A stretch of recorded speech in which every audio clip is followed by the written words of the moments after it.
I know we one of the things we pride ourselves on this podcast is we don't want to just talk about something for the sake of the fact that it's there to be talked about. Gotcha. However, the Hornets gave us a few things to talk about this week, so we're going to get started. So one of those things, James Borrego as well as Mitch Kupchak, they've made their. Would you say this is the first any type of press release in the off season? It's the first time we got any indication of the direction, which is maybe a few months late. Yeah, but you think? But I mean, the Hornets social media team got us covered. Yeah. So for those of you guys that are listening, for those of you guys that are watching that might not be in the win, a few notes from the article done by the Charlotte Observer. One, James Borrego said that the team would not go. They are not willing to say rebuild, but the word is transition, which is rebuild in Spanish. also, and I absolutely love this line that I'm about to say right here because I've said this during the season. I said this after Kemba Walker left, and I got roasted for it. And it like I feel like I need to be on 333 East Trade, but we'll talk about that later. We all do. During this interview, you don't be taking credit by yourself, man. We all do, man. Mitch Kupchak said, if there's a master plan, is to transition from a team built around a superstar to a team built around our young players and style of play. Essentially saying they're going to do a youth movement, okay? JB or Coach Borrego also made mention that salaries will not play a part in who gets to play this year, which I'm going to kind of call BS on because towards the end of the season, Nick and Marvin were still getting heavy minutes, even though their numbers are just. I think they got more minutes than what they should have gotten. But so what do you guys think? You've seen some of the reaction from the fan base. We've had conversation with a few others. So what do you guys think about the Borrego interview? It was Borrego and Kupchak. One thing that stood out to me with Kupchak said basically we had Kemba. It was his job to lead us into the playoffs. He couldn't do it. We couldn't justify paying him the money, and I understood it. And someone on this podcast has mentioned that, but sorry for cutting you off. And I completely understood it. Yeah. I mean, we were going nowhere in a hurry, and I like I said, I completely understand the direction. He alluded to the fact that the offers that we were getting for Kemba at the trade deadline was basically a protected first round pick, which wouldn't have been enough. Should have traded him the year before, but he wasn't really technically here a year before, whatever. So I understood the thought decision behind letting him walk and then getting the asset back in Rozier, and they basically said, "Hey, we didn't see anybody with the mid-level exception we wanted." And I'm like, it seems like he has a plan that he's not disclosing to us, but there's a plan there. And then one other thing that stood out to me is they're going to use the cap space for dumping grounds, which means basically we take chances on young players in the future and get first round picks for that. So he has a plan. Next year, when all the space runs out, I'm so interested to see what they do. How they use it. How they use all that money. Hey, take a bad hey, give us 2 first round picks. Or give us a first round pick. And I'm sorry to keep constantly throwing this stuff in y'all's face. I'm not trying to make myself seem like some savant or anything like that. But that as I was reading that article, like the muscles in my face started hurting because I was cheesing from ear to ear so hard. Like this is what I've been saying all off season. Yeah. Now I got 2 more questions, but before I go there, I'm gonna let Jamal go. So Jamal, give me your thoughts on the article. So about 2-3 weeks ago, we had Mr. Jerry Valancourt on this show. Jerry V, baby. And there was a host on this particular show that said, I want the Hornets to not necessarily go for patchwork signings and trades and panic trades. And I said, I want the Hornets to start doing things to build a sustainable future. I want everybody to go click on this article right damn now and see what Mitch Kupchak said. He basically said the exact same thing I said 3 weeks ago. we are going to build a program that is going to develop our young players. He also mentioned if our young players are not getting at least getting minutes in real games, they're going to be in the G League. Yep. Greensboro. Hello. This is that what we've been screaming all off season? Have we not said this same thing? And look, they said something that was going to piss a lot of casual fans off. Kupchak basically alluded to say we're not going to chase the big fish in free agency, which I absolutely love. Get the big fish. That's what I'm getting to. We were not in position to get the big fish anyway. Let me explain this for the 1500th time if I didn't say it enough already. In order for the Hornets to quote unquote get the big names, so to speak, you have to have a foundation. If you do not have a strong foundation already in place, you have no chance to get the marketable big names on this team. The Hornets are finally, thank God, they are finally looking like they are getting it. They have the foundation in place to start building a sustainable future. I got a quick question for you guys. Who has more wins by Thanksgiving, the Hornets or the Panthers? My money's on the Hornets right now, man. I'm going to go with the Hornets just because it's what you're supposed to say.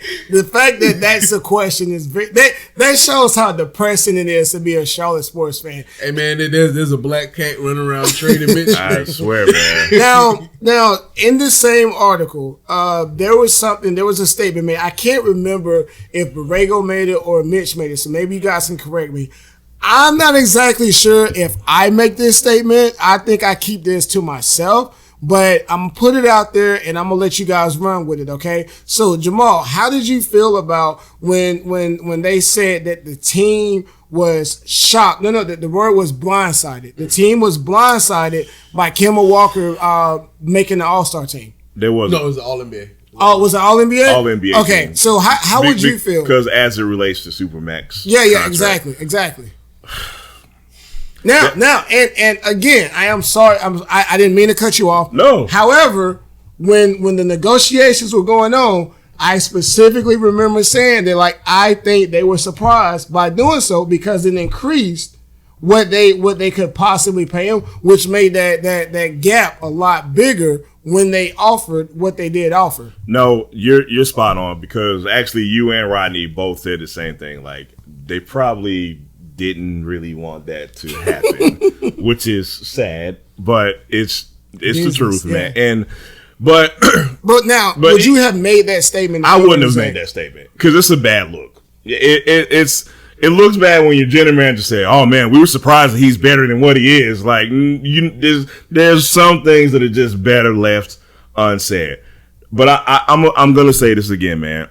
Sometimes the stars align, and sometimes things happen for the better. You get what I'm saying? Mitch also said, how can we promise Kemba Walker we're going to go to the playoffs? Like, how can we promise that? So with that being said, man, again, I've said this ad nauseum 1,000 times, man. Sometimes things happen for a reason. Yeah. And I'm glad to hear them finally kind of alluding to we need to truly build something instead of just throwing money around, signing these guys who are not really difference makers. It all happens for a reason. But with all that being said, if Jamal Darby's the general manager, I probably don't say that. Okay, what you got, Rodney? It speaks to some of the shortcomings of our front office. Okay. The lack of forecasting. Okay, I can see that. Me, if I'm a general manager and I know that we have this asset right here, and he's coming up soon, we can't extend him reasonably because that's way under his value. We've already got him undervalued for this long. Yeah. Okay. True. What comes next? Okay, he's going to be an all-star. He might be an all-star. Okay, this is his ceiling.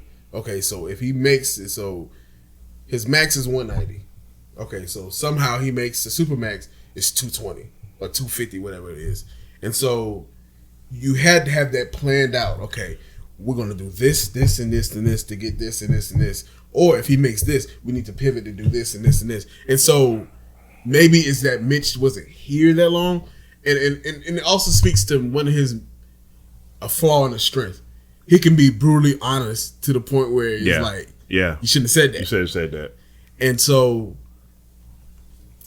I value the honesty. True. But some things are better left unsaid. Some things better left unsaid. And I don't mean to cut you off, but you know what's ironic about that statement? It's almost like the Kemba Walker leaving forced them to finally get some foresight and to finally plan. You get what I'm saying? That's why I made my statement. Sometimes the stars align for the better, because it finally forces the Hornet organization to say, you know what, man, we don't really have a lot of recourse as far as getting good right away. You get what I'm saying? So with this statement, staying on this statement, they were blindsided by Kemba Walker making All NBA. Do you think admitting a statement like that justifies some of the fans in criticizing the Hornets not being able to operate from a business standpoint, namely Michael Jordan? It honestly it does. Okay.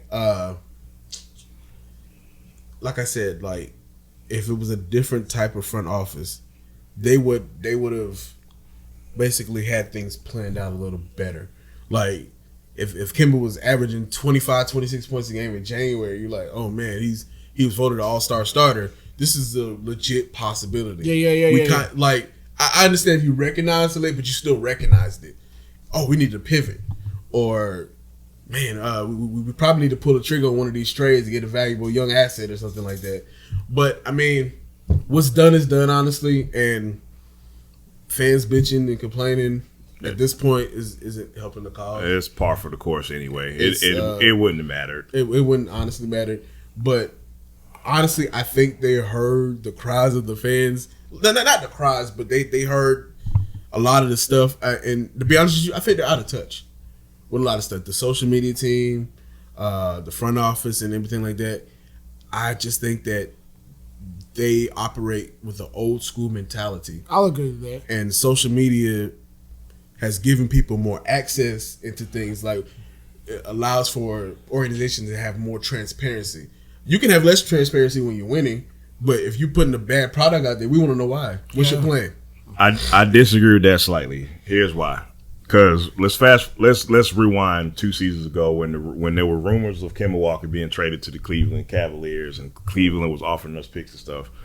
I think they heard the murmurs of Charlotte's fan base, because Kemba Walker, sentimental favorite, and this is coming from me. Yeah, y'all know how I feel about my boy, my UConn Charlotte Hornet boy. It's something I didn't want to see at that point, but honestly, it probably would have been better for us. But the point I'm trying to make was, I honestly believe they don't pull that trade because of the outrage from Hornets fans. But that was under the different general manager too. Honestly, I think if Kupchak was here and he got that deal, I'm with you. He's pulling that trigger. Now I agree on that point. I agree on that point. He's like, he would be like, well, this is the best opportunity for us to win in the future. I'm in it for the future, not for now. Now, this just popped in my head. Okay, let's say we pull that trade. Let's say we send Kemba to Cleveland and we bring in Kevin Love, who has been a shell of himself. It wasn't Love. It was basically we weren't taking back Love. It was like, no, we weren't. We was like George Hill. I don't remember the details. We would because they were trying to make that run. Okay, well so that Isaiah Thomas and bad contract. That would actually solidify the question I'm about to ask you.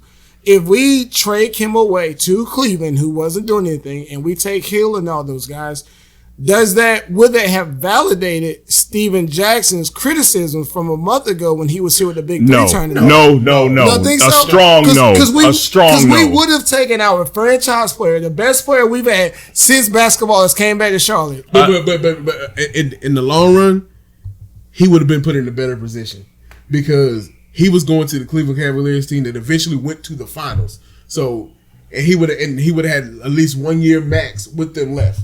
And so he would have been in the better position for himself. So it's not like we're trading him to Phoenix. And see, I think we're talking.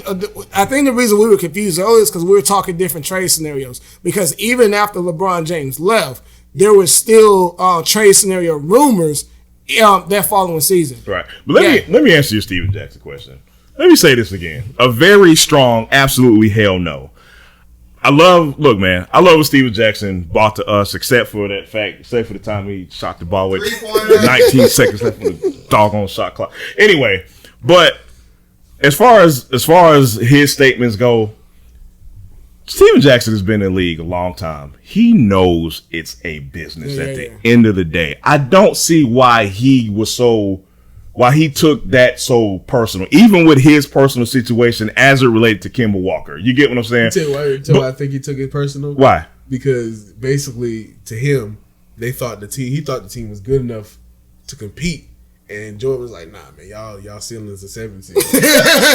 So let me go ahead and break this up and start all over again. But even with that being said, he's still contradictory because I've actually heard him on another interview saying, "I knew that the Hornets' money was messed up." That's his words. So he even knew why the Bobcats then made that trade. So I don't understand why he's in his feelings about this, man. At the end of the day, Jackson getting traded away and all those guys, it was a business decision. Yeah. It was business. But